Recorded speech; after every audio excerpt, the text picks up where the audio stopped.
Isang bangkay ng babae natagpuan sa isang sapa sa Antipolo City. May mga sugat sa dibdib, tagiliran at noo ang biktima. At may unang balita si EJ Gomez. Isang palutang-lutang na bangkay sa sapa na ito ang tumambad sa mga residente ng Barangay de la Paz, Antipolo City kahapon. Ayon sa barangay, inanod ito sa bahagi ng Bocobo Bridge. Rumisponde ang mga tanod ng Barangay de la Paz kasama ang Antipolo Rescue, mga pulis at SOCO.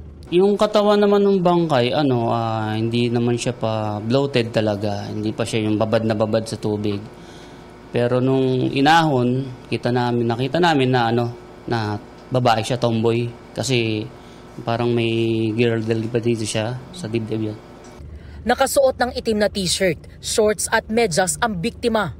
Ay, may dugo! Ay, pinatay, may dugo. Nung tinihaya siya, doon namin nakita yung tama niya dito sa dibdib, dalawa, tapos isa sa tagiliran. Sugat na parang sinaksak. Nakitaan rin daw ng sugat sa noo ang biktima. Yung dito sa noo, hindi namin alam kung saan tumama yun o baka nung pagbagsak niya o pag-agos sa kanya siguro may tinamaan siyang bato ron o tumama yung ulo sa bato kaya siguro nagkaroon ng butas. Patuloy ang investigasyon ng pulisya. Nakikipagtulungan na rin daw ang barangay sa pulisya para matukoy ang pagkakakilanlan ng biktima. Posible raw na inanod lang sa lugar ang na-recover na bangkay. Ito ang unang balita. EJ Gomez para sa GMA Integrated News.